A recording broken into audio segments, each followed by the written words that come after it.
on amasse dans le système français une culture, une connaissance qu'ils n'ont pas du tout dans le milieu américain. Hein. Et ça les surprend beaucoup. Le fait que je pouvais citer comme ça des lignes de poètes, d'auteurs, tu vois, c'était hyper impressionnant pour eux. Alors qu'aux États-Unis, c'est le côté créatif, c'est le côté ton avis est important. Ce qui était très surprenant pour moi, c'est-à-dire que nous, on lisait des livres, même en doctorat, tu vois. On lisait des livres de gens qui avaient reçu le Pulitzer Prize ou le Bancroft, tout ça. Tu avais des étudiants qui te disaient oh ben là je trouve que franchement c'est un peu nul, cette page-là vraiment j'aime pas du tout, puis je pense que la méthodologie est pas bonne là, vous voyez, puis quand même la prose est lourde. Puis moi je me disais mais ça va les gars là, mais qui suis-je pour dire ça, tu vois. Ouais. Mais c'est ce qu'on attend.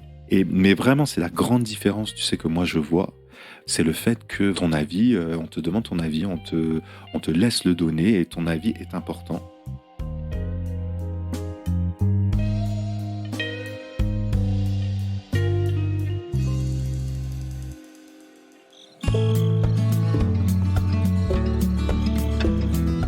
Mais c'est de la chance, rien de plus.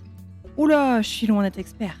Il y a dû avoir une erreur de casting, ils savent pas vraiment qui je suis. Est-ce que ces phrases vous disent quelque chose ? Si oui, il y a de fortes chances que vous aussi, vous souffriez ou que vous ayez souffert à un moment dans votre vie du fameux complexe de l'imposteur.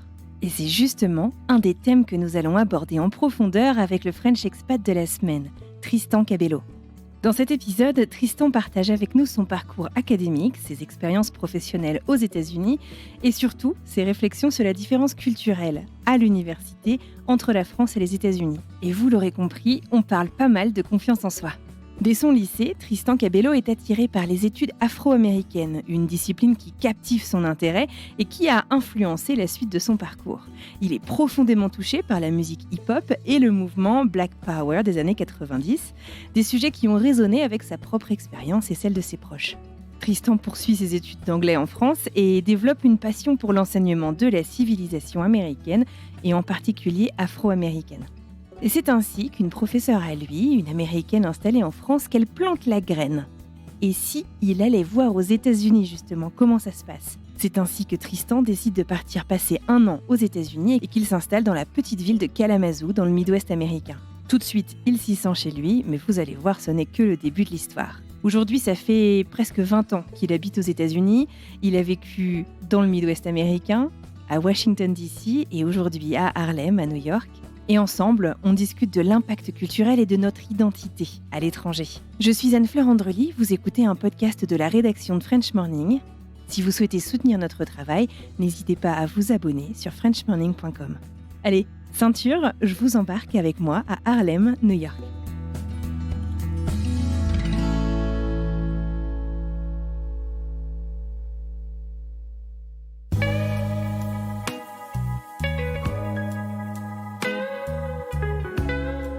Bonjour Tristan. Bonjour Anne-Fleur. Bienvenue de nouveau dans French Expat et merci beaucoup de prendre le temps de me parler. Si tu te retrouvais dans un bar ou un café, je sais pas, rempli de Français vivant à l'étranger, par exemple là, t'es où, t'es dans le Queens, c'est ça ? Harlem. T'es à Harlem. Comment est-ce que tu te présenterais ? Voilà, tu peux t'adresser directement à eux. Ouais, et ça moi, c'est une bonne question. Et tu sais, cette question, elle est restée avec moi pendant assez longtemps. C'est après, vrai ? parce qu'en fait, Qu'est-ce que j'aurais dit ? C'est un truc d'expat, ça. Mais tu sais, par exemple, quand je me présente avec des Américains quand je suis ici, une des premières choses que je dis, c'est vraiment que je suis français. C'est une des premières choses que je dis. Et quand tu perds une de tes originalités quand tu parles à des Français. Non, mais quand je suis en France aussi, moi je dis, une des premières choses que je dis si je rencontre quelqu'un de nouveau, c'est je suis français, mais je vis aux États-Unis. Et depuis longtemps. Et ça, et j'ai parlé à beaucoup de gens, beaucoup d'expats depuis. Et en fait, la même chose revient. C'est que vraiment, c'est vrai, c'est intéressant. Voilà, c'est nos deux identités ça nous qui nous définissent. D'une certaine manière. Alors là, vous vous demandez peut-être, mais de quoi parle-t-il ? En fait, je vous explique très rapidement, nous avons enregistré plus d'une fois cet épisode. Et en fait, la première fois, il s'est passé un truc un peu dingue, c'est que tout mon quartier a perdu le courant. Et qui dit pas de courant, dit pas d'ordinateur, pas de connexion internet. Donc bref, tout a été coupé et on a dû recommencer. Heureusement, on n'était pas très très loin, mais nous avons donc dû recommencer depuis le début. et donc reprendre les présentations. Allez, on y retourne. Je suis Tristan, je suis français, et puis bon, j'ai quelques passions dans la vie qui sont l'histoire, qui sont la musique, qui sont la politique. Mais voilà, en général, je mets jamais vraiment l'emphase sur mon travail. Ouais, c'est pas du tout ce que je fais. Ouais. Parlons de ce Tristan. Comme tu le disais, ça fait un moment que tu habites aux États-Unis. Ça fait combien de temps que tu es installé Et ça va faire, en full time, ça va faire 15 ans maintenant, puisque je suis arrivé, donc, même un peu plus, tu vois, parce que je suis arrivé en 2005. Ah oui, donc Ouais, presque 20 ans même. Ouais, ouais, ouais. Incroyable. Et donc, ouais, donc ça fait 15 ans que je suis aux États-Unis. Alors, j'ai vécu dans plein d'endroits, hein. J'ai vécu à Chicago, j'ai vécu à Atlanta, j'ai vécu à Washington, et puis là maintenant j'habite à New York. Et voilà, donc ouais, ça fait à peu près 15 ans, 20 ans que j'habite aux États-Unis. Donc tu es bien installé, a priori tu t'y plais, sinon tu serais parti voir Ouais, ailleurs. non, c'est un pays qui me plaît beaucoup. Et puis voilà, en général, c'est toutes ces qualités dont tous les expats parlent, c'est-à-dire le dynamisme, la positivité, et puis la bonne humeur, voilà. Et puis même moi, je suis pas, voilà, les États-Unis, c'est aussi, on en parlera plus tard, c'est aussi l'objet de mes recherches. Donc j'ai un regard quand même critique sur le pays. Et je fais pas du tout partie de ces expats aussi qui sont très critiques de la France. Voilà, c'est-à-dire que je suis pas parti de France parce que je n'aimais pas la France. Voilà. T'as rien fui. Je suis venu ici parce que voilà, il y a eu des opportunités qui se sont présentées et qui se présentaient pas en France, mais j'en garde pas vraiment une rancœur par rapport au pays d'origine. Ouais. T'es pas traumatisé par la France. Pas du tout, loin de là. Alors, revenons un petit peu justement sur ta vie d'avant. Peut-être que tu peux nous raconter dans quel coin tu as grandi et comment tu as grandi, parce qu'en fait, ça va jouer, finalement, comme pour nous tous, hein, une grande part dans la suite de ton histoire pour mieux la comprendre. Ouais, t'as raison. Mais moi, j'ai grandi dans ce qu'on appelle en fait le bassin minier de la Lorraine, donc dans le nord-est de la France. Et comme je t'en avais parlé, voilà, c'est une partie de la France, de France, qui est très diversifiée, qui est très riche de sa diversité. C'est-à-dire que il y a beaucoup de cultures différentes qui se mélangent.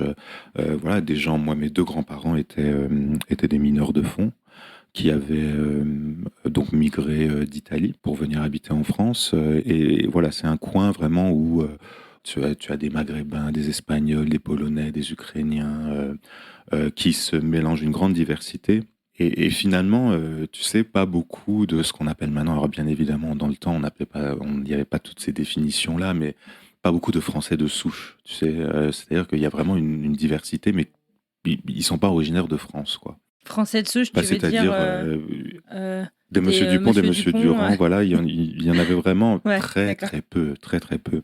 Et donc moi très très tôt en fait, et puis c'est quand même un endroit, tu sais, qui est, ce que j'aime bien de cet endroit, c'est quand même un endroit qui est, je veux pas dire pas politisé, mais c'est quand même un endroit où la lutte sociale, ça veut dire quelque chose. Tu vois, c'est-à-dire que très très tôt, moi j'ai été confronté à qu'est-ce que ça voulait dire d'être en grève? Tu vois, qu'est-ce que c'était qu'un syndicat? Qu'est-ce que c'était que d'être en grève contre un patron, par exemple? Voilà, donc ça, j'ai su très très tôt ce que c'était. J'étais très sensibilisé, voilà, aux inégalités sociales, aux injustices sociales, et vraiment quand elles sont liées, tu vois, bon, voilà, aux identités de classe, aux identités de race aussi. On parlait pas d'identité de race à l'époque non plus, mais on voyait bien que bon, c'était quand même très connecté. Voilà, c'était quand même très connecté. C'est-à-dire que les quelques Français de souche dont on parlait avant, bon, ils étaient tous et toutes dans des positions un peu de pouvoir quand même. Et puis en dessous, voilà, il y avait d'autres couches sociales qui, en général, quand même, étaient très liées aux identités d'origine, quoi. Et donc voilà. Donc très très tôt, moi, j'étais sensibilisé vraiment à ça. Et Toi, ta famille avait des origines ailleurs aussi que la ouais, France? bien sûr. Moi, ma famille, c'était l'histoire d'une immigration assez typique. C'était des Italiens et des Polonais. Et donc voilà, donc c'était ce mix-là à la maison. Mais là, encore une fois, voilà, je peux même pas te dire que moi, je m'identifie avec la Pologne ou avec l'Italie, tu vois. C'est-à-dire que pour notre milieu, bon, on était, voilà, l'assimilation à la française, c'était quelque chose. C'est-à-dire que moi, mes grands-parents, par exemple, ne parlaient pas du tout une autre langue que le français à la maison. C'était, Ah ouais. C'est eux C'est eux qui qui avaient avaient émigré? émigré. Ouais, tout à C'était fait. tes Ouais, grands-parents? ouais. Ouais. Ils étaient nés là-bas et ils parlaient cette langue, hein. Il y avait des gens qui venaient d'Italie et de Pologne les voir et ils la parlaient très bien cette langue, mais ils la parlaient jamais avec nous. Cette transmission-là, voilà, elle n'a pas eu lieu. C'est-à-dire que moi, je le dis que j'ai des origines italiennes, tu vois, et polonaises, mais je peux pas dire que je connais bien ces cultures. C'est pas, voilà, comme je t'ai dit tout à l'heure, voilà, en dépit d'un nom qui a une consonance italienne, voilà, moi je m'identifie tout de suite comme français, quoi. C'est pas autre chose.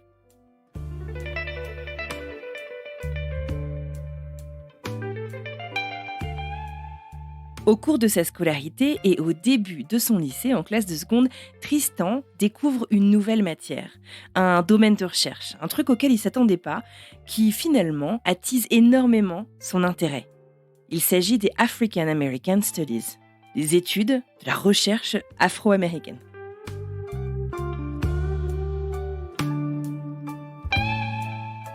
Je peux pas te dire que j'ai découvert ce que je voulais faire. Là, j'ai découvert juste un truc, tu vois, qui m'intéressait, tu Qui vois. t'intéressait Alors bien particulièrement? sûr, c'était les années 90 et puis bon, euh, voilà, les jeunes garçons de mon âge, bon, on aimait beaucoup la musique qui venait des États-Unis, le hip-hop, le rap, tout ça. Et puis en même temps, voilà, je découvre à l'école, très jeune, on a une enseignante qui nous apprend Black Power et Martin Luther King et Malcolm X, tout ça. Je crois que c'était même pas au programme, c'était un truc voilà qu'elle avait ajouté comme ça d'elle-même. Et ça, je trouve ça passionnant. Et je trouve ça passionnant parce que j'ai l'impression que tout ce que Malcolm X nous enseigne, tout ce que MLK nous enseigne, ben en fait, du fin fond de ma petite Lorraine, là, en fait, ça explique beaucoup de choses. Ça explique beaucoup de choses sur ma condition, sur la condition de mes parents, sur la condition de plein de gens qui sont autour de moi. Tu veux expliquer parce que je pense que MLK, je pense que tout le monde connaît. Je sais pas si Malcolm X, tout le monde connaît, qui s'est pas forcément intéressé particulièrement aux États-Unis. Ouais, bien sûr. Bon, MLK, bon, la non-violence dans le mouvement des droits civiques. Bon, Malcolm X, c'est un petit peu différent puisque lui, il prêchait quand même la séparation, c'est-à-dire que les Noirs américains vivent on their own. C'était deux ambiances complètement différentes et puis d'ailleurs qui étaient complémentaires. Mais donc moi ce que je vois là, c'est qu'en fait on nous explique, MLK nous explique, Malcolm X nous explique, et puis plein d'autres philosophes, plein d'autres activistes, tu vois, nous expliquent que finalement, voilà, les rapports de classe, de genre, bon, c'est quand même super connecté aussi à l'ethnicité, à la race, et tout ça pour moi c'est quelque chose de complètement nouveau. On en parle plus facilement aux États-Unis, même encore aujourd'hui, de race qu'en France. Ouais, même là, je pense que moi je sais pas comment tu te sens, mais moi même encore maintenant quand je dis le mot Ouais, dire le mot race, race, on se sent pas on a complètement l'impression à l'aise. on n'est Hein. pas Ouais. du tout même à l'aise. Et d'ailleurs, quand je suis en France et quand je parle de mes recherches, tu sais, moi, j'emploie le mot identité raciale. Je dis jamais la race, tu vois, c'est super difficile.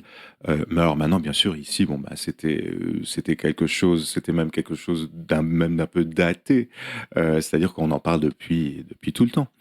Ça fait partie des fondements du pays. Mais donc, on me présente donc à ces fameuses African American Studies et moi je trouve ça passionnant, tu vois. Et là c'est le début d'un truc. Je continue de lire, tu vois, je continue de m'informer. Puis alors à l'époque bien sûr, tu sais, t'as pas internet, t'as pas tout ça, donc on va aux bibliothèques, on va au CDI, tu sais. Et donc c'est ça que je fais, quoi. Je me documente. Et puis après quand vient le moment de faire des choix pour mon orientation, comme on dit. Voilà, moi je fais Hippocagne-Cagne en France. Et puis après, je vais à Donc les prépas des prépas littéraires. littéraires, voilà. Et bon, comme chacun sait, voilà, les places pour Normal Sup sont très très chères. Comme il fallait s'y attendre, j'échoue au concours. Et puis donc, je vais à la fac et je vais à la fac d'anglais à Strasbourg. Et je sais très bien, je sais tout à fait que en m'embarquant là-dedans, je sais tout à fait ce que je veux faire. Et là, d'ailleurs, je le sais dès le bac, hein, que je veux enseigner les États-Unis à l'université. Et que je veux enseigner, Enseigner les enfin, enseigner États-Unis. spécifiquement En France, on appelait ça la civilisation américaine et spécifiquement la civilisation afro-américaine. Ça, je le sais très tôt et je sais que c'est C'est hyper ça. précis comme projet. Ouais. Enfin, je sais pas, parce que tu sais, c'est vrai que je rencontrais des gens en fait en prépa qui me disaient des trucs beaucoup plus précis Ah ouais, que d'accord. ça. Ok. Et moi, je me disais, bon, tiens, est-ce que je sais vraiment quoi? Non, mais quand même, c'est vrai que dès le bac, je sais assez bien ouais, dans quelle direction je veux aller, et je sais que c'est ça ma passion, quoi.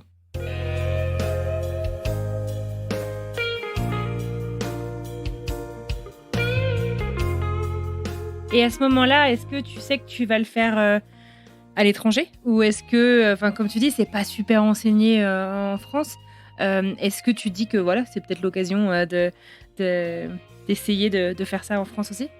Quand à la fac d'anglais en France, bon, on recommande toujours de passer un an, tu vois, en Angleterre, aux États-Unis. Bon, moi, euh, comme je voulais me focaliser sur les États-Unis, j'ai choisi d'aller aux États-Unis. Et là, j'y vais. Alors, si je me souviens bien, c'est en 2001.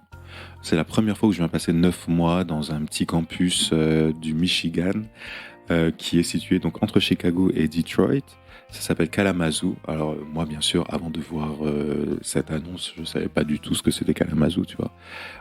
Et donc, j'arrive à Kalamazoo, je suis pris, puis j'arrive à Kalamazoo, et là, c'était un truc super parce que en fait, on était complètement intégrés dans le campus, Dans la vie dans la vie universitaire universitaire. En locale. plus, c'était ces petits, donc alors on appelle ça aux Ah, c'est États-Unis les villes voilà, on campus appelle ça un aussi les peu. liberal arts colleges ici. Et donc, sont ces petites facs. Ça ressemble plutôt à des grosses high school, à des gros lycées en fait en français. Mais c'est ces tout petits colleges où tu as, tu vois, 1700 étudiants, 1500 étudiants, gros maximum, et où les étudiants vivent bien sûr sur le campus, où tous les profs connaissent les étudiants, les profs sont là tout le temps. Comme dans les films un peu. Voilà, c'est un truc de film, quoi. Puis c'était, il faut le dire, c'était quand même paumé en plein milieu du Michigan, donc tu restes là, quoi. Mais en fait, tu as tout Ouais. sur le campus, et donc c'était vraiment exceptionnel, quoi. Mais surtout, là, ce que je découvre, ben, c'est l'ambiance des universités américaines, quoi. C'est super choquant, en fait, quand tu arrives de France, parce que c'est-à-dire tout le monde est disponible. Les professeurs sont là, on peut aller toquer à leur porte, et puis on peut parler d'un livre qu'on a bien aimé. Les classes sont toutes petites. Il n'y a pas des classes comme j'étais à la fac Des gros de amphis. 300, ça n'existe pas. Il y a des classes au maximum, t'es 12 par classe, tu sais. Ah waouh, Euh, c'est hyper et puis privilégié comme voilà, oui, et puis condition en voilà, même puis temps. t'es dans un groupe, En tout est cercle? voilà, en cercle, c'est des discussions, tu sais. On te demande toujours de donner ton avis, même ton avis est valorisé, tu vois. Et puis après, sur le campus, bah, tu as tout le reste, c'est-à-dire que tu as beaucoup d'activités, tu peux faire vraiment plein de choses. Et donc, bon, moi, vraiment, à l'époque, tu vois, je pouvais prendre des cours. Alors là, j'ai pris plein de cours en African American Studies, en Gender Studies, en toutes ces matières, en fait, qu'on n'enseignait pas vraiment en France. Et je découvre plein de choses. Et puis, tu découvres la vie quand même aux États-Unis et à quel point. Donc voilà, c'est-à-dire que cette liberté qu'on ressent quand on est ici, bon, c'est pas un mythe. C'est-à-dire qu'on la ressent quand même, voilà, sur le campus, moi je la ressentais. Sous quelle forme? Comment ça? Je sais pas, c'est des choses toutes simples, tu sais, c'est-à-dire que rien que la manière de s'habiller pour aller en cours, ou rien que le fait que dès le départ, si tu veux, il y avait plein d'identités sur le campus, c'est-à-dire il y avait une communauté LGBT qui était énorme. Dès 2001. Dès 2001, tu vois, et il y avait des gens qui s'identifiaient comme trans, mais moi j'avais jamais entendu parler de tout ça, tu vois. Ou pas de manière si visible Pas de à manière aussi l'université. visible, mais Ouais. du tout. Et puis voilà, toutes les religions, voilà, il y avait quand on parle nous de notre fameuse laïcité, tu sais, bon bah moi voilà, au campus il y avait des femmes voilées, tout le monde s'en fout. Et tout ça c'était complètement nouveau, tu vois. Alors bien sûr, moi tu vois, j'ai 21 ans à l'époque, donc je suis aussi facilement impressionnable.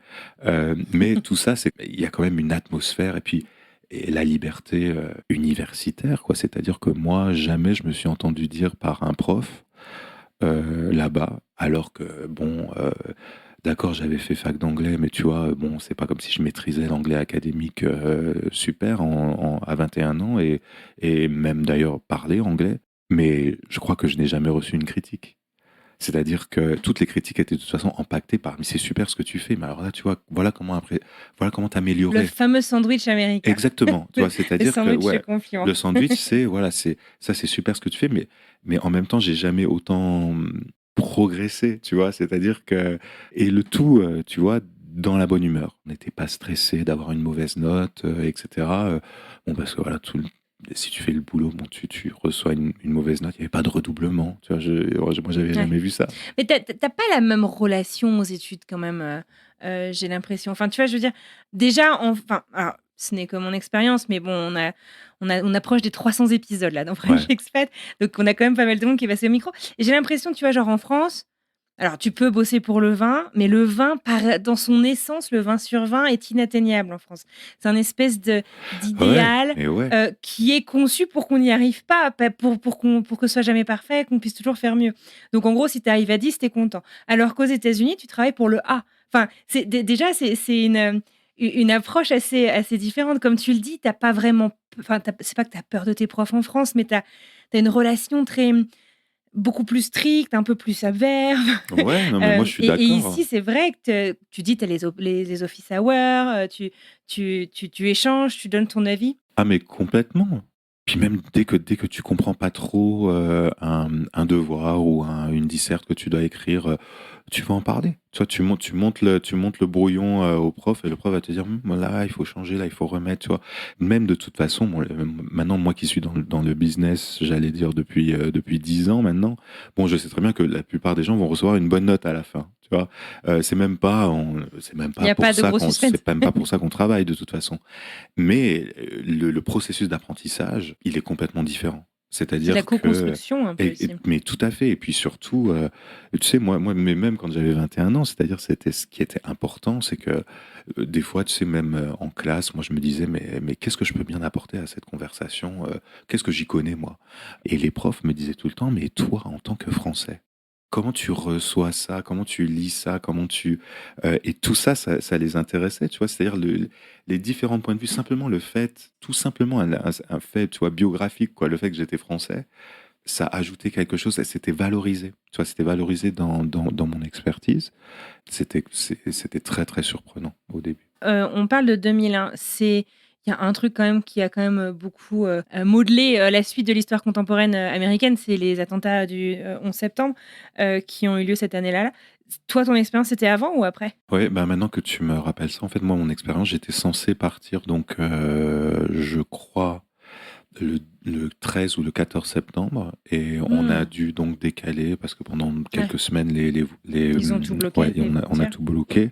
Là aussi, peut-être que le fait que j'avais 21 ans et que j'étais très très excited d'être aux États-Unis, peut-être que ça m'est passé complètement au-dessus de la tête. Mais c'est vrai que les étudiants en parlaient beaucoup. C'était un énorme choc pour tout le monde. Bon, moi, je dois te dire que je vivais ma petite vie à l'époque et que, bon, bien Ouais, mais sûr, t'étais loin en même temps. Enfin, c'était à l'autre bout du choquant, tu vois, continent. c'était choquant, mais je me rappelle que une des toutes premières choses que la personne qui est venue me chercher à l'aéroport là, elle m'avait dit qu'elle avait jamais vu ça, qu'elle avait eu vraiment très très peur. Bon, alors que voilà, elle habitait à des kilomètres de New York, mais ouais, ouais.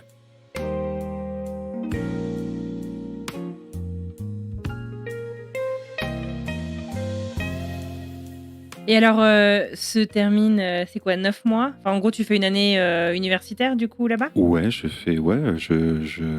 rentre donc l'été d'après. Je rentre l'été d'après, mais avec finalement la ferme intention de revenir. C'est ça, ce que j'avais demandé dans quel état d'esprit tu quittes le pays. Je voulais pas du tout rentrer en France. Ouais, je sais pas, j'ai lu plein de livres, tu sais, après sur l'expatriation, tout ça, et tu sais, il y a des genres d'hormones, de chemicals qui sont libérés dans le cerveau quand tu expérimentes, tu vois, un grand choc comme celui-là, tu vois, c'est-à-dire un changement de culture, et qui est vraiment très positif. Et il y a une forme d'addiction, tu sais, après. Et en fait, j'y pensais tout le temps. J'y pensais tout le temps. Et dès que je rentre, donc je m'inscris quand même, je me réinscris à la fac pour faire une maîtrise. Mais mon objectif, c'est de revenir aux États-Unis. Je sais déjà ce que je veux faire. Je m'y étais pris un peu tard. J'avais déjà essayé quand j'étais à Kalamazoo, mais je m'y étais pris très tard. C'est de faire des recherches, de faire une thèse, peut-être. Enfin, de faire des recherches aux États-Unis. Et alors là, durant cette année de maîtrise, en fait, j'ai eu une prof qui me dit bah, mais pourquoi vous êtes bon. Déjà, elle me dit vous êtes bon. J'étais hyper choqué parce que j'avais pas du tout l'habitude de ça en France. Elle me dit vous êtes bon. Pourquoi vous essayez pas, vous tentez pas votre chance pour une thèse aux États-Unis. Et franchement, bon, alors moi j'y crois pas trop. Je me dis bon, j'allais faire un échange, tu sais, pour pouvoir faire des recherches. Mais alors, une thèse dans une grande faculté américaine qui Ça te me paraissait inatteignable? ah mais complètement. C'était dans une grande. En plus, elle me dit des noms du genre Yale, Harvard. Tu sais, je dis bon. Ouais, des trucs quand en France, Voilà, moi je me dis tout de suite bon, elle est gentille, mais bon quand même, je suis pas Elle est sûr pas de réaliste. ça, voilà. Et puis, mais moi je connaissais pas bien le système. Et en fait, en une heure, tu vois, il y a quand même des connexions comme ça avec des profs qui changent la vie, tu vois. En une heure, elle m'explique tout. Si vous êtes accepté, vous aurez une bourse. Et cette bourse, vous savez, voilà, ça vous permet de vivre. Puis elle me parle de montants qui me paraissaient, moi, faramineux, tu sais, à l'époque. C'est-à-dire, Parce que c'est pas le même coût de la vie. tout à fait, ouais, c'était ça aussi. J'avais pas pris ça en considération. Mais bon, voilà, elle me parle de 2000, 2500 euros par mois, tu vois. Alors je me dis, mais bon, c'est incroyable. Et puis elle me dit, puis elle me donne des conseils, alors des conseils vraiment, voilà, pour la candidature. Elle me dit, parlez de vous. Dites où vous avez grandi, les études que vous avez fait, parlez de ça.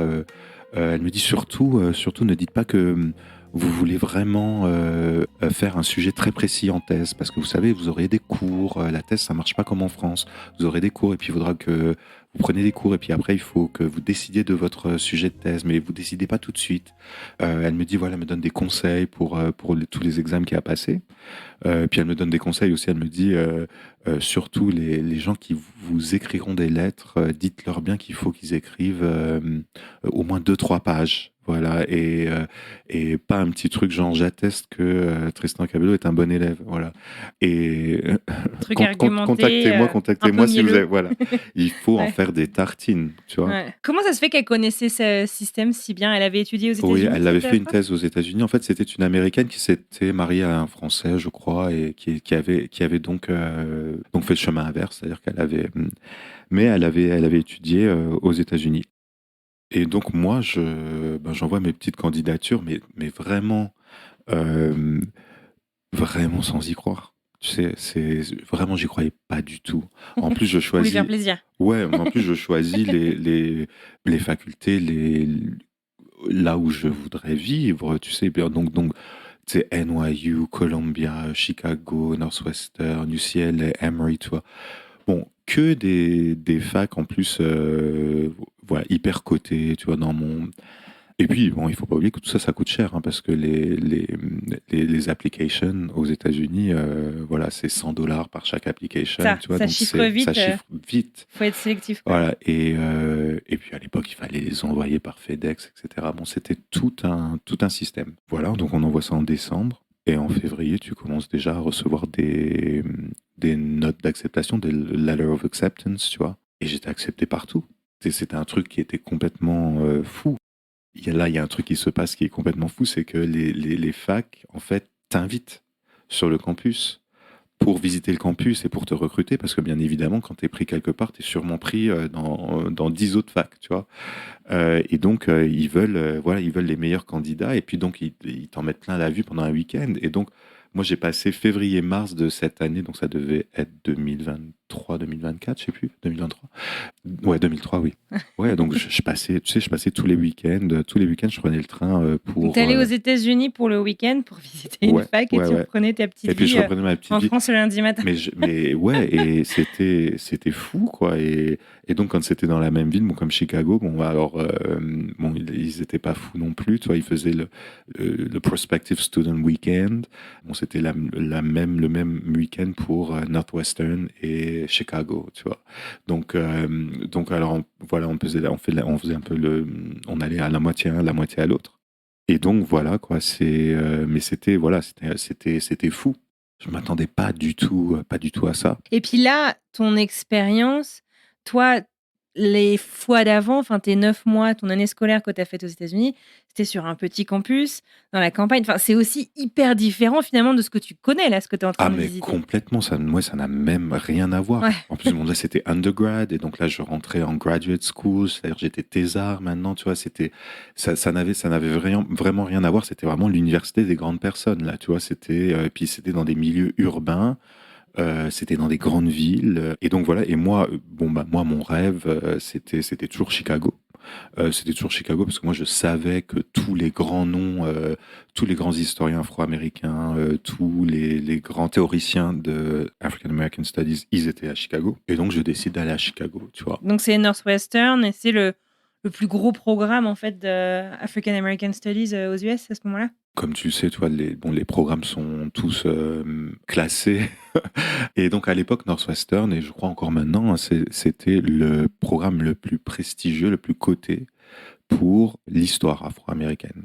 Et donc c'était exactement ce que je voulais faire. Et donc là, je me retrouve, voilà, mais vraiment, mais je te dis franchement, moi, je pars une deuxième fois, donc, mais avec l'idée que je vais me ramasser complètement pendant la première année, que c'est pas du tout pour moi, que le niveau sera Ah, t'as beaucoup trop vraiment haut. la confiance en toi, Ah, mais pas du dur tout. dur quoi. Mais pas du tout. Mais c'est-à-dire que moi, je me dis, c'est quelque chose, je suis pas au C'est niveau, une erreur de c'est casting. une erreur de casting.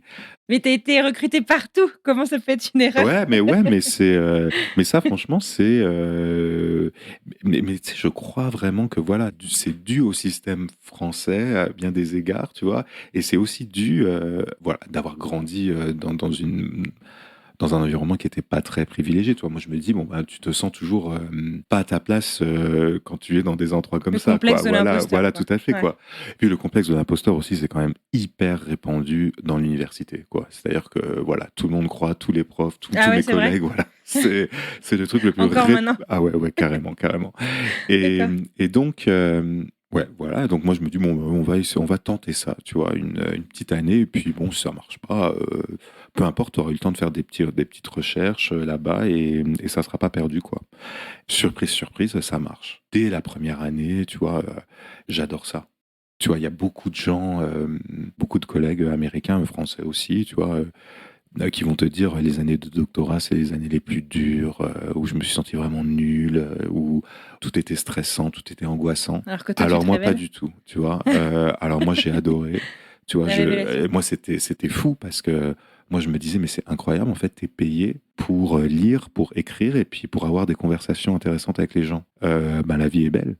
Là, c'était vraiment super. Et donc moi, le doctorat, ça dure quand même longtemps aux États-Unis, c'est-à-dire que tu prends en général, tu vois, 2 ans de cours, ensuite tu as un an d'examen, quand même des examens presque tous les 2 mois. Il y a un examen de field, de specialty, Qualifier, oui. qualifying Ouais. exam, tu vois, il y en a plein. Mhm. Après, dissertation proposal defense, enfin plein de trucs comme ça, tu vois. Et après, ben, tu écris pendant 3 ans ou 2 ans ta thèse, tu vois. Et donc, c'est un programme, moi je l'ai fini, je crois que je l'ai fini en 6 ans, ouais, 5, peut-être 5, je sais plus.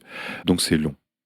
Mais bon, voilà, moi j'étais à Chicago, comment te dire, tu vois, tu te retrouves à dîner avec Kimberly Crenshaw, qui était la grande philosophe afro-américaine du moment. Tu te retrouves avec des historiens que jamais tu aurais pensé, tu vas rencontrer un jour. Bon, tu as des conférences qui sont là, mais toutes les semaines, il y a quelqu'un d'important qui vient sur le C'est campus. hyper stimulant, quoi. Et donc ça, c'est hyper stimulant, et vraiment, voilà quoi. C'est-à-dire que moi, contrairement à beaucoup de mes collègues, j'ai pas du tout fait de dépression pendant mon PhD. Tout allait bien. J'étais très heureux. J'étais très content d'aller sur le campus. Alors, en plus, c'était un campus, c'était magnifique, tu vois, avec vue sur le lac Michigan, tu vois. On était Dans bon. des bonnes conditions. Ah, mais on était hyper privilégiés, c'est-à-dire que, et moi je me rendais pas compte, et là le côté naïf, toi, c'était aussi quand même que je me rendais pas du tout compte que Northwestern, être dans un PhD programme, tu vois, à Northwestern, c'était quand même la haute classe, tu vois. C'est-à-dire que tous les PhD programmes n'ont pas les moyens financiers de ce programme-là, tu vois. C'est-à-dire que nous, c'était vraiment un truc incroyable. C'est-à-dire que moi, je demandais au mois de septembre. Tiens, j'ai vu qu'il y a ces nouvelles archives à San Francisco qui sont vachement bien, il faudrait que j'y aille. Ah, ben, pas de problème, Tristan. Tu peux y aller en novembre, on a débloqué l'argent. Tu vois, il y Waouh. avait toujours. Ouais. Oh, tiens, j'ai été accepté à cette conférence, c'est à Miami, on peut y aller, c'est au mois de mars. Ah, ben bien sûr, on est très content que tu y ailles. Enfin, tu vois, il y avait toujours. Il y avait de l'argent, beaucoup, beaucoup, beaucoup, hein, ça, on le voyait bien. Et puis surtout, il y avait de la stimulation, quoi. C'est-à-dire que, voilà, ton maître de thèse, si tu réussis, eh bien, il réussit à travers toi, tu vois. Donc, voilà, c'est tout un système qui fait que, bon, on essaye de produire le meilleur de toi.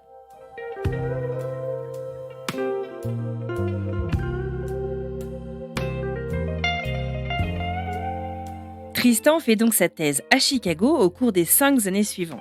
Tout ceci nous amène en 2010, l'année de son diplôme. Et à ce moment-là, pour Tristan, c'est clair. L'enseignement, c'est ce qu'il veut faire. Mais retournement de situation, puisque son futur, il ne le voit pas aux États-Unis. C'est bel et bien en France qu'il l'envisage à ce moment-là.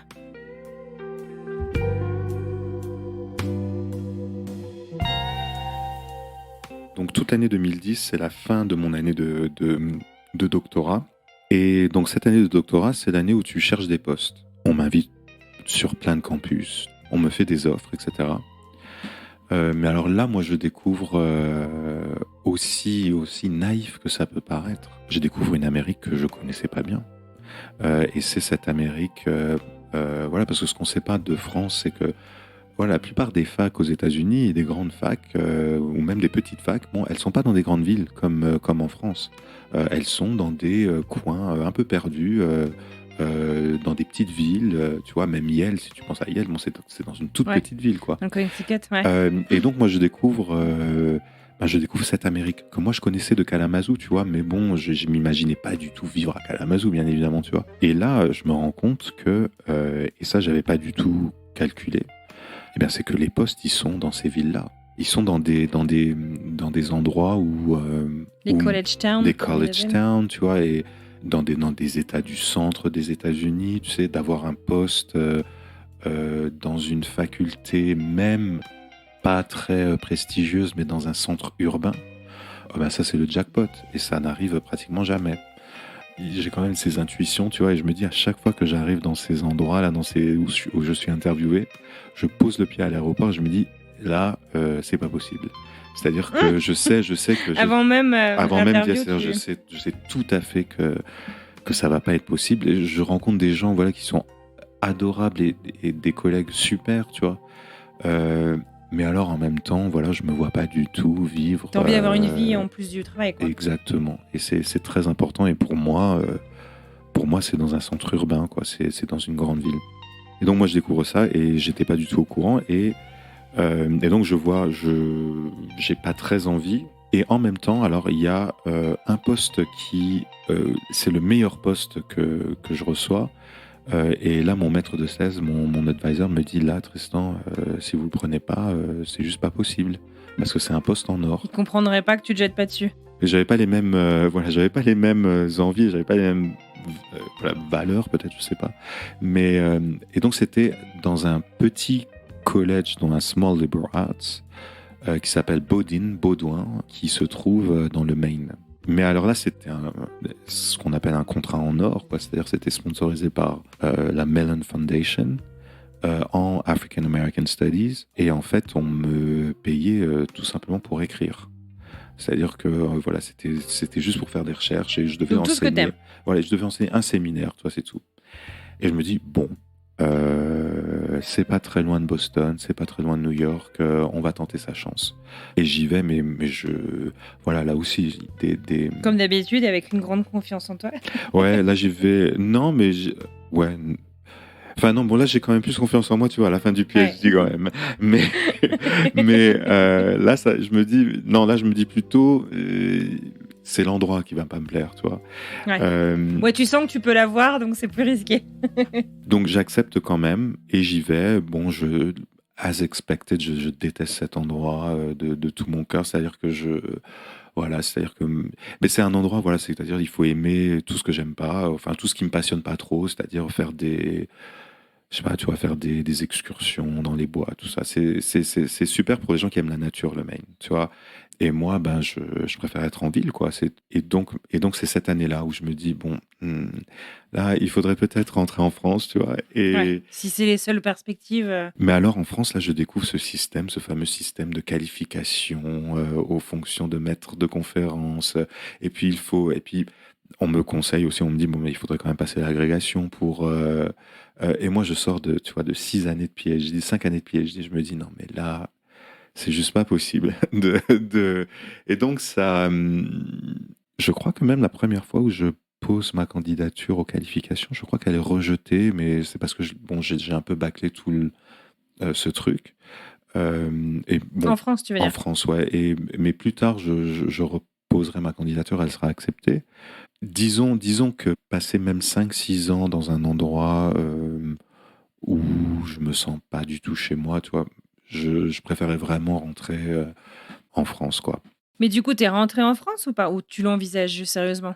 Non, je l'envisageais sérieusement, mais je suis pas rentré, je suis pas du tout rentré en France. Bon, alors, hormis bien sûr les voyages que tu fais, voilà, tous les 2 ans, tous les ans en fait. Je suis toujours dans ma quête du boulot parfait aux États-Unis. Et il se trouve qu'il arrive.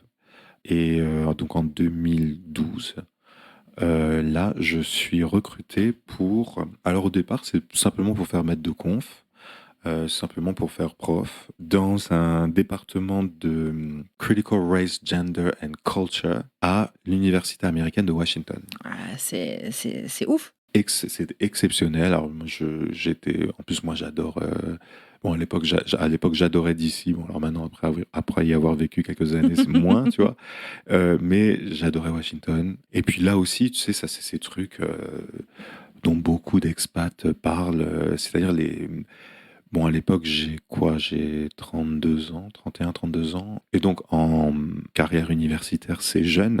Et tout de suite, on me donne plein de responsabilités, tu vois. C'est-à-dire que tout de suite, on me demande, tiens, vous voulez pas devenir le directeur du département? Bon, voilà, je fais mes preuves, tu vois. Mais tu sais, c'est vraiment venu de nulle part, hein. C'est-à-dire que un jour, j'ai eu une rencontre avec le doyen qui me dit, écoutez, les étudiants vous aiment vraiment bien, vous êtes beaucoup apprécié de vos collègues, on aimerait bien que vous soyez le directeur du département. Ok. Alors moi, tout de suite, bien sûr, bon, voilà, je dis oui, ça c'est une occasion, tu vois, en or. Moi, c'est le département des études américaines et American Studies. Et là, c'est juste génial, tu vois. Bah, c'est-à-dire pour un Français, tu vois, d'être directeur du département des études américaines de l'université américaine de Washington. Toi, je me disais, Ouais, bah, c'était, un peu la consécration. voilà, c'était pas trop mal, tu vois. Et puis là, j'ai des collègues qui sont juste exceptionnels, tu vois. Vraiment, on est dans un département très, très fort. Et puis, voilà, je continue mes recherches, je continue d'enseigner, puis j'enseigne que des classes que j'adore, tu vois. C'est-à-dire, j'enseigne des classes sur le hip-hop, j'enseigne des classes sur Michael Jackson, j'enseigne des classes sur Race and Sexuality in America, enfin, j'enseigne une classe sur Black Queer Studies, tu vois.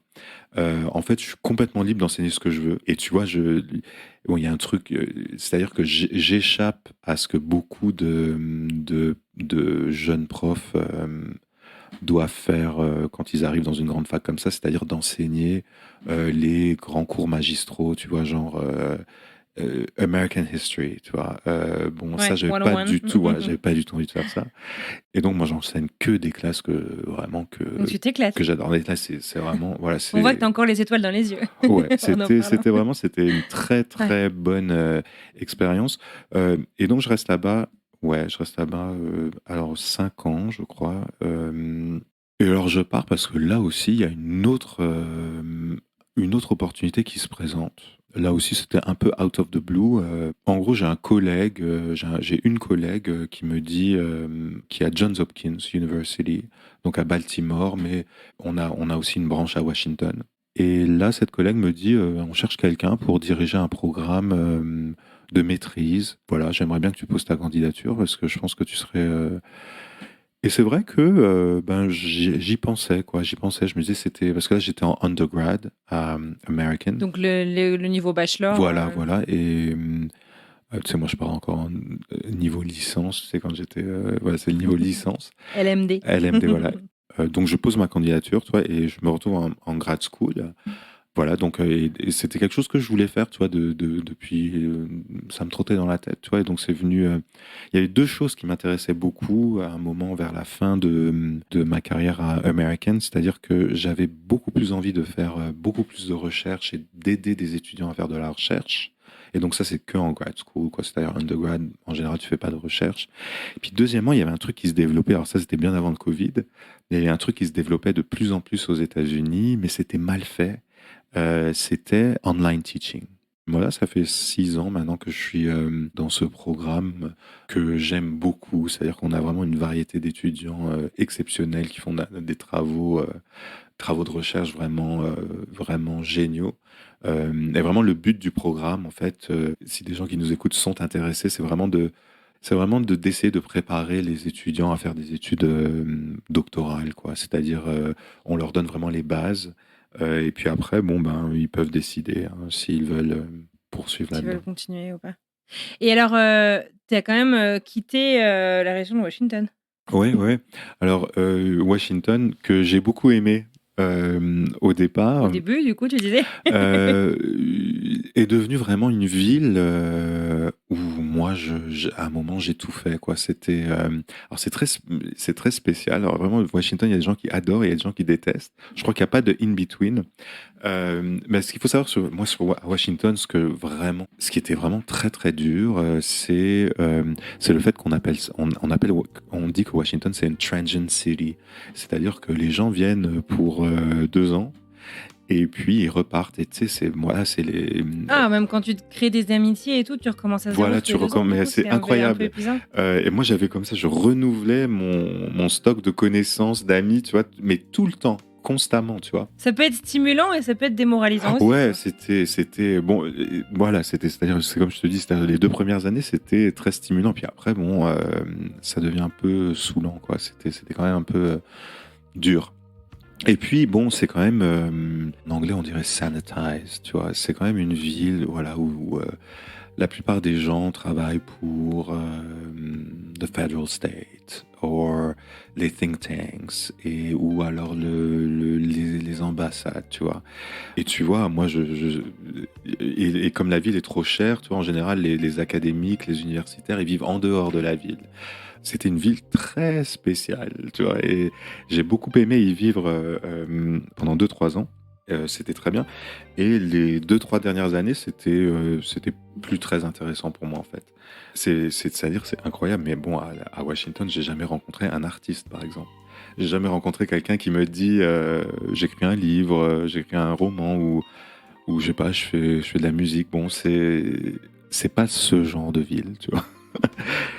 Vu que mon travail est principalement en ligne, que j'enseigne, bon, alors maintenant j'enseigne plus beaucoup de cours parce que je supervise de la recherche, mais j'enseigne donc 2 cours par an qui sont en ligne.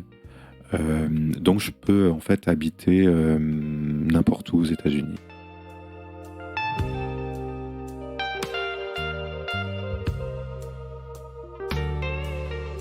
Et alors, tu as choisi Harlem. Et ouais, j'ai choisi Harlem et là aussi, bah, c'était un petit rêve d'enfant, quoi, un petit rêve de gosse, quoi. C'était voilà, Harlem, c'était New York. Moi, en fait, ma première expérience, je l'ai pas racontée, mais je suis venu quand j'étais un peu plus jeune, voilà, en vacances à New York pour visiter avec mes parents. Et ça m'avait toujours attiré, quoi. Et Harlem spécifiquement, parce que voilà, quand tu étudies Surtout dans ton l'histoire domaine. afro-américaine, bon ben voilà, la moitié de l'histoire afro-américaine, c'est Harlem. J'entame ma 3e année là à New York, à Harlem. Alors voilà, bon ben New York, c'est tout ce que j'aime, c'est-à-dire que c'est l'opposé de Washington, c'est-à-dire que ici, voilà, il y a des gens justement qui sont artistes, qui sont universitaires, qui font plein de choses, quoi. C'est-à-dire que tu rencontres des gens hyper intéressants, tu vois. Tu as accès à tellement, tellement de choses. Et Harlem, c'est un quartier qui me convient bien, quoi. C'est-à-dire que les gens ont peut-être du mal à comprendre à quel point, même si tu es, tu vois, en plein cœur de Manhattan, c'est quand même un quartier qui fait très, très village. C'est-à-dire que et puis pour les Français qui donc écoutent Pas encore trop gentrifié. pas encore trop Ouais. gentrifié, ouais, et qui commence à se gentrifier, parce que j'allais dire, donc pour les gens qui écoutent, beaucoup de Français. Beaucoup de Français qui ont des commerces, restaurants, des caves à vin, etc. Il y en a beaucoup, beaucoup sur Harlem. Et puis toute une communauté francophone, d'Afrique principalement. Voilà, moi, c'est-à-dire que ce qui est assez incroyable, c'est que toutes les choses que je fais, c'est-à-dire aller au sport, aller, je sais pas, au barber, ou alors encore ce matin, j'étais me faire vacciner pour le Covid. Bon, tu vas à l'hôpital de Harlem qui est juste là, bon, tout le monde parle français. C'est-à-dire que c'est Ah, c'est c'est- c'est dingue. incroyable, Ah, je parce savais que pas du tout. il y a une très forte communauté africaine. Et donc voilà, mon barbeur est burkinabé, tu vois, Ouais. la nurse qui m'a fait le vaccin, je crois, était Infirmière. Ouais. ivoirienne, tu vois. Ça, c'est Et génial. donc, ouais. Donc une grande multiculture part à la francophonie aussi. Mais carrément, ouais, mais Ah, c'est beaucoup, beaucoup. génial. C'est-à-dire que le petit magasin juste en bas de mon building, c'est un magasin qui est tenu par un Français, d'ailleurs un Lorrain, et c'est une cave à vin qui s'appelle Pompette. Il y a beaucoup, beaucoup, beaucoup de Français ici à Harlem.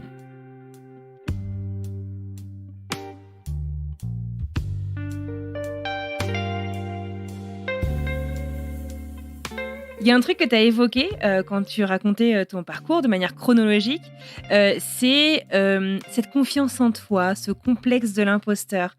Et en échangeant tous les deux, avant en fait d'enregistrer cet épisode, tu me disais qu'en fait tu avais noté justement pas mal de différences entre les Français et les Américains en fait sur leur éducation par rapport à ce sentiment de ne pas être à la hauteur, à la confiance en soi. Est-ce que tu veux peut-être approfondir un petit peu cet aspect? Voilà, donc moi je parlais beaucoup de donc venir aux États-Unis et se dire bon, finalement ça doit être une erreur de casting. J'ai dû être, on a dû me prendre en PhD, mais bon, ça doit être une erreur de casting. Mais ça, tu vois, c'est quelque chose que je vois beaucoup, parce que moi j'ai vu beaucoup d'étudiants français qui viennent aux États-Unis, et puis j'ai aidé aussi beaucoup de collègues à venir en PhD, et puis ensuite avoir des postes aux États-Unis. Ce manque de confiance en soi, c'est quand même quelque chose qui est quand même assez répandu. Alors peut-être que c'est du côté c'est des jeunes étudiants, voilà, c'est Oui, mais les Américains aussi, finalement, sont des jeunes étudiants. ouais, c'est vrai, oui, ouais, mais tu vois, il y a vraiment, par exemple, dans le système éducatif, il y a un truc qui est incroyable, c'est-à-dire que, et moi j'essaie de mixer les deux en fait dans mon enseignement, c'est-à-dire que en France, on nous apprend quand même, et je dis ça dans le bon sens du terme, mais quand même à régurgiter, c'est-à-dire que on nous apprend des choses et on doit montrer qu'on les masterise, qu'on les comprend, etc.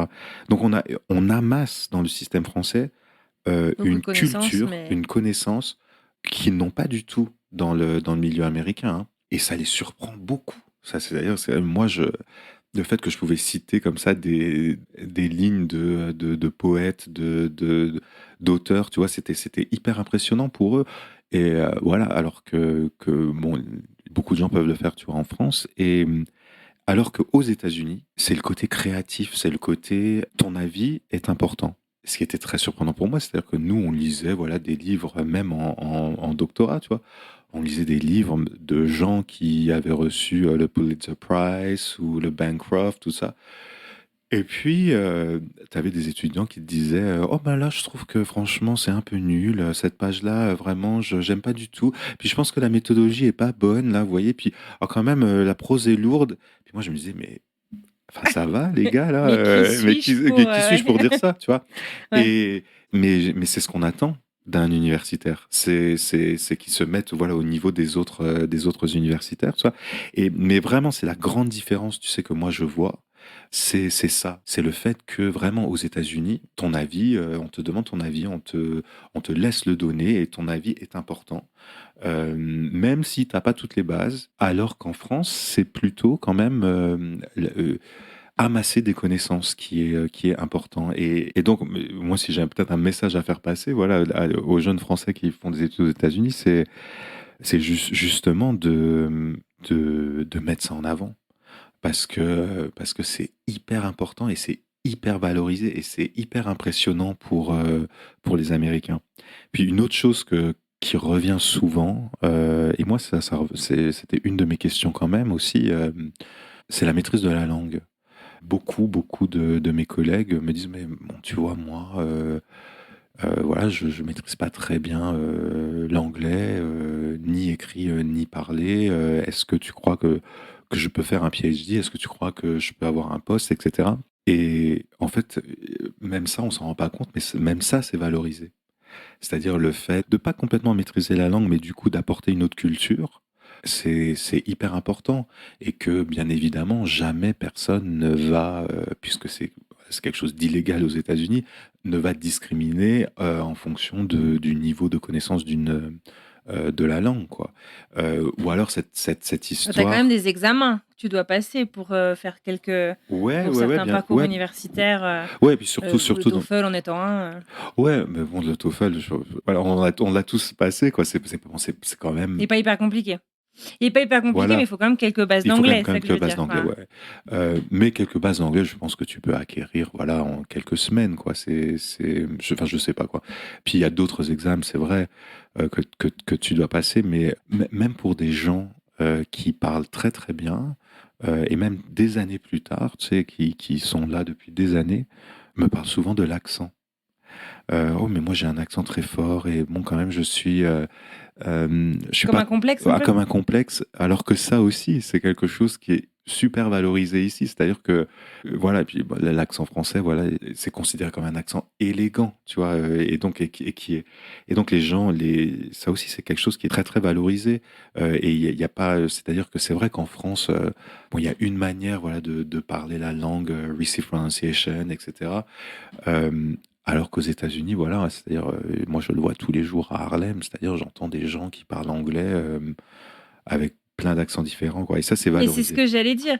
Là où tu es et ton domaine professionnel sont aussi des environnements très multiculturels, de par leur essence Ouais, aussi. ouais, ouais. Hem, Parce que, enfin, je peux dire que il y a certains accents, tu te retrouves, dans des milieux plus ruraux, c'est comme si tu parlais une autre langue, si tu veux, on reste te regarder, alors que, tu as aucun problème dans certaines villes. Tu es aussi dans une ville très multiculturelle. Tu as raison de mentionner ça parce que bon, c'est vrai que, disons que dans un milieu universitaire, ouais, qui par essence, tu vois, est souvent multiculturel, etc., c'est quand même assez bien vu. Alors maintenant, pour d'autres domaines et puis pour d'autres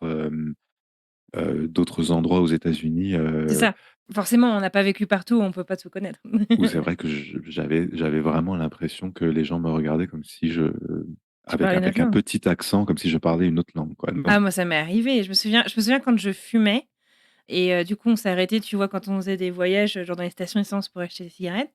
ouais, Et les gens, mais c'était, tu sais, du coup, tu traverses plein d'États. Des fois, tu es dans des grandes villes, on te comprend bien. Et à la campagne, j'aime pas trop le cliché comme ça, mais c'est vrai, en fait. Je pense que dans certaines grandes villes, les gens ont l'habitude, en fait, d'entendre des accents de partout dans le monde.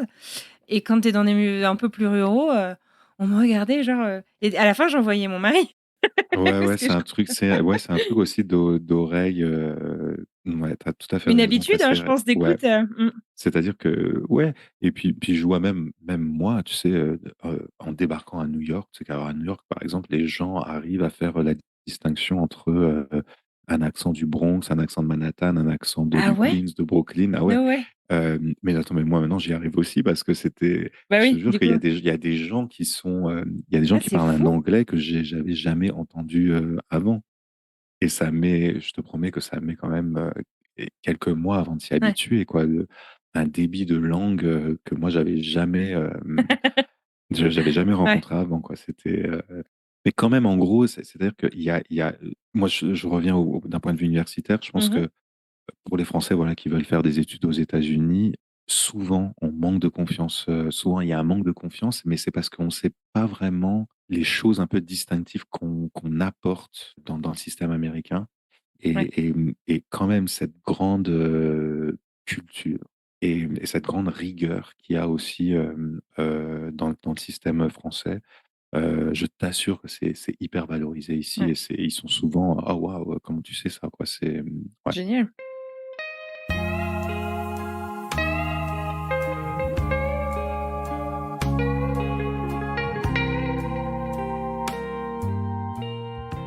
Aujourd'hui, tu continues de travailler pour Johns Hopkins University, c'est ça? Et tu interviens pas mal aussi dans les médias. Tu es pas mal intervenu sur les élections de 2020.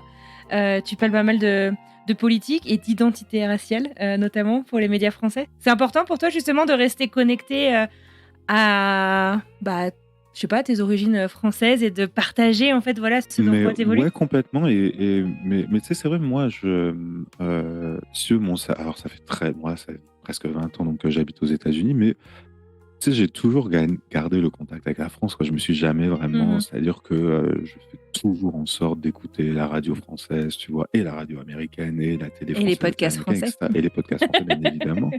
Donc voilà, oui, j'ai toujours gardé le contact. Et en fait, ce qui s'est passé, c'est que ma doyenne, en fait, quelqu'un qui travaillait avec ma doyenne à Johns Hopkins, Mhm. la doyenne de ma division, m'a dit, bon, ça serait bien, vous qui êtes français et qui avez un PhD en histoire américaine, etc., ça serait bien que vous interveniez un peu plus sur les Vous prenez la médias, parole? Ouais.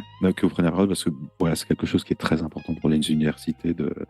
Bon, Puis au début, bon, j'étais là, je me dis, bon, c'est pas quelque chose qui m'intéressait outre mesure. Mais j'ai commencé à le faire. Et surtout, là, je me suis mis pour le coup, alors ça, c'était quelque chose, je me suis remis pour le coup à écouter les émissions sur la politique américaine, que j'écoutais pas vraiment Mhm.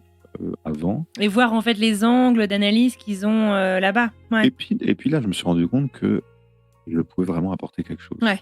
Parce que non seulement en ayant cette connaissance voilà, du terrain, en vivant ici, en ayant fait toutes mes études voilà, en histoire américaine et d'avoir le background, mais le background du côté américain, franchement, je pense que je savais que je pouvais apporter quelque chose. Et donc Ouais. j'ai commencé et donc, alors bien évidemment, dès qu'il y a des grands événements aux États-Unis, on m'appelle et c'est quelque chose que j'aime, qui au début me faisait très très peur, parce que bien évidemment d'intervenir comme ça en live à la télé, il y Mm. a un côté très stressant. C'est un nouvel Euh, exercice. ouais, mais c'est un nouvel exercice, c'est ça. Et en fait, c'est un nouvel exercice qui en fait n'est pas très différent de mon travail. Mhm. C'est-à-dire que c'est de l'enseignement, tu vois. Ouais. Et il y a quelque chose qui est ça. Moi, à chaque fois que je parle à des journalistes, c'est-à-dire que on me dit souvent, bon, on est vraiment désolé, mais on sait que bon, il faut toujours parler très très vite et on a 5 minutes pour faire un segment et en fait, il faut avoir des réponses qui tiennent en 60 secondes, quoi. Ouais. Et donc ça, au début, c'était très difficile pour moi parce que Ouais. ça, c'est pour le coup, c'est l'inverse de mon De ce que tu travail. fais au quotidien. Ouais, et ça m'a beaucoup aidé. En fait, Mhm. ça m'a beaucoup aidé parce que les étudiants, en fait, maintenant, aiment beaucoup aussi avoir des petites vidéos ou Mhm. des petites capsules comme Des ça, trucs concis. des trucs concis qui s'écoutent en 5 minutes et voilà, qui te me résument un cours ou un module ou un article. Et ça, c'est un talent que, en fait, j'ai appris grâce à Aux médias. voilà, la télévision, les médias, la radio. C'est un talent que j'avais pas du tout avant et c'est un D'accord. talent qui était et c'est vraiment quelque chose qui est passionnant, quoi, voilà, d'essayer de livrer comme ça une Mhm. information assez complexe, et bien, voilà, en quelques secondes, tu vois. Ouais. Et donc, c'est quelque chose qui me plaît beaucoup. Et puis surtout, voilà, de re-rentrer dans le débat français et de voir ce que je peux y apporter, Ouais. bah, ça, c'est très, très, c'est très stimulant. Et puis, voilà, tu sais bien que voilà, les médias, bon, bah, c'est quelque chose, j'ai envie de dire, c'est exponentiel. C'est-à-dire que moi, je suis toujours complètement surpris de voir les gens qui me contactent sur Twitter, comme ça, qui me disent: «Ah, mais je vous ai vu à la télé». Parce que moi, je Ouais. me dis, bon, bah, qui regarde vraiment? Est-ce qu'il y a vraiment des gens qui regardent? Mais bon, oui, Ça après, te il y a rend des gens très qui regardent. accessible en fait. Voilà. Mais des gens qui me disent, oui, j'ai appris beaucoup. J'ai appris beaucoup en vous écoutant et ça, c'est incroyable. Et si tu veux une petite anecdote, Ouais, oui. alors, comme je l'ai dit avant, à Harlem, il y a une communauté francophone qui est très, très importante. Et juste la semaine dernière, je devais aller prendre un colis de UPS qui était il le laisse dans un point relais, voilà, là. Et Mhm. c'était une petite boutique africaine D'accord. dans laquelle j'avais jamais été. Et je rentre dans cette boutique et là, il y a France 24 à la télévision. Et Ah le oui, gars donc me comme quoi. dit, et le gars me dit, alors France 24, c'est une des télés sur lesquelles j'interviens Ouais. souvent. Et le gars me dit, ah mais c'est pas vous qui parlez de Trump à la télé tout le temps. Voilà, c'est pas vraiment, je parle pas vraiment de Trump tout le temps. Mais tu vois, Ouais. et je dis, ah ben mais oui, c'est moi. Ah ben, dis donc, ah ben, on vous voit assez souvent, on vous suit, me dit-il. Euh, Excellent. et, et tu vois, c'est un truc incroyable parce que c'est tellement improbable Ouais. le fait que ce mec-là, dans une petite boutique comme ça, me dise, regarde déjà France 24, et je Ouais, c'est savais même pas, complètement quoi. surréaliste. En plein New York. Et donc voilà, quoi. Donc Mm. voilà, c'est quelque chose qui est surtout sur la politique, surtout sur parce que c'est vrai que ici, quand tu es entouré d'Américains, tu vois, tu sens des trucs. C'est sûr que tu sens des trucs, bien sûr, que les gens en France ne sentent pas, quoi, tu vois. Oui, qu'à distance, Et tu peux pas ressentir de la voilà, même manière. et tu peux donner une analyse, tu peux quand même voilà, donner des clés aux gens pour comprendre. Et je me rends compte que voilà, c'est finalement le même métier, ça. Ouais.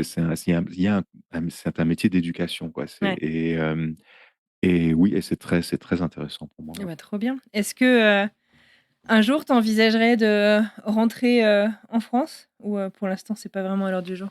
Mais c'est toujours Un coin de ta tête? dans un coin de ma tête, ouais. Ah ouais. Ouais, ouais, toujours. Ça m'a jamais vraiment. Moi, je pense qu'un jour, oui, je rentrerai en France. Ouais, non, c'est tout à fait une possibilité. Mais tu sais, je veux dire, ça aussi, j'ai entendu beaucoup ça quand même dans le podcast, enfin, les épisodes que j'ai entendus. Mhm.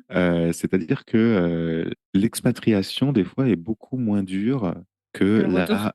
Voilà. Et je pense que beaucoup Ouais. d'entre nous, en Ouais. fait, on y pense, mais en même temps, Ouais. ça nous paraît quelque chose de difficile. Alors, c'est-à-dire que, parce que c'est vrai que quand on rentre en France, finalement, on n'a que tous les très bons côtés du pays et peut-être pas les plus mauvais. Mm. Bon, là, c'est vrai que, voilà, en ce moment, c'est-à-dire que moi, bon, je suis beaucoup quand même les débats à la télévision et les débats publics. Voilà, c'est une atmosphère assez particulière en ce moment, bon, qui me donne pas très, très envie Mm. de rentrer. Mais non, c'est toujours quand même Dans un coin.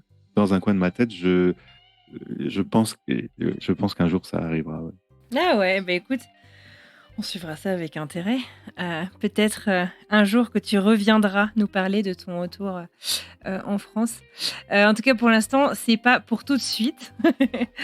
En tout cas, je te dis un grand merci. Une question un peu traditionnelle que j'aime bien poser pour terminer mes conversations dans French Expat, c'est si tu pouvais donner un conseil au Tristan d'il y a presque 20 ans, qui n'avait jamais mis les pieds aux États-Unis et qui se disait tiens, et si je partais, puisque je suis en fac d'anglais, si je partais faire une année à l'étranger.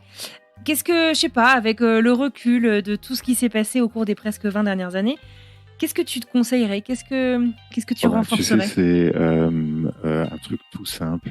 Ça va être complètement commonplace là, Mm. mais c'est vraiment sois toi-même. C'est-à-dire, et Mhm. d'ailleurs, je dirais ça à tous les gens qui s'expatrient aux États-Unis.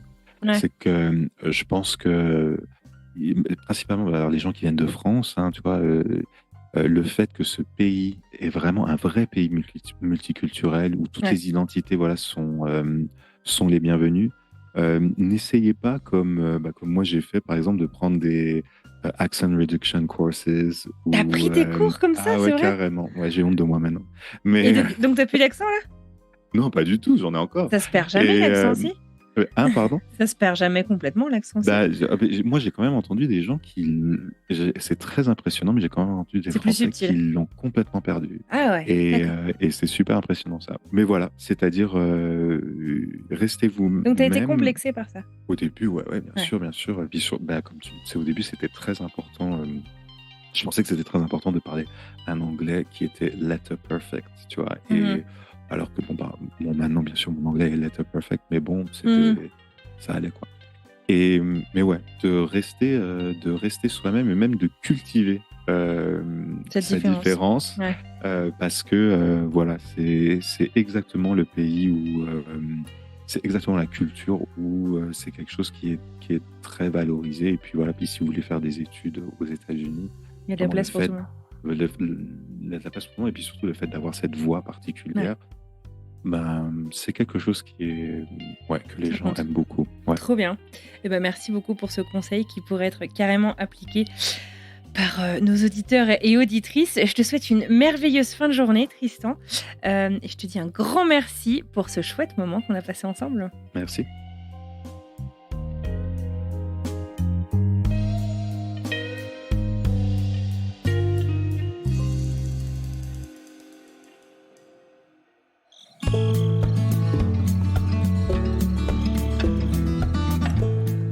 Et voilà, c'est terminé pour aujourd'hui. J'adresse un immense merci à Tristan Cabello pour cette chouette conversation. J'espère que vous aussi, vous avez passé un bon moment. Si c'est le cas, n'hésitez pas à en parler autour de vous et à nous laisser un petit mot sur Apple Podcast ou Spotify par exemple. La semaine prochaine, on part à la rencontre de Déborah. Je vous laisse découvrir un petit extrait.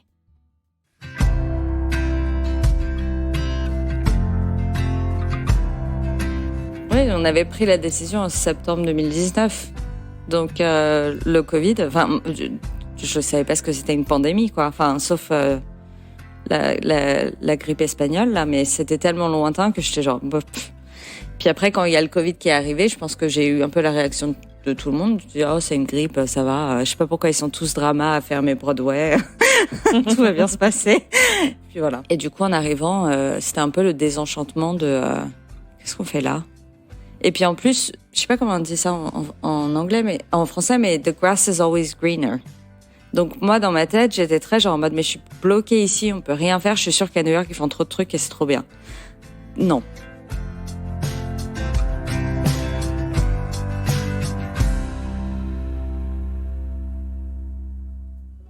Il ne me reste plus qu'à vous souhaiter une merveilleuse fin de journée, une très belle fin de semaine et je vous dis donc à mardi pour une nouvelle histoire. À bientôt.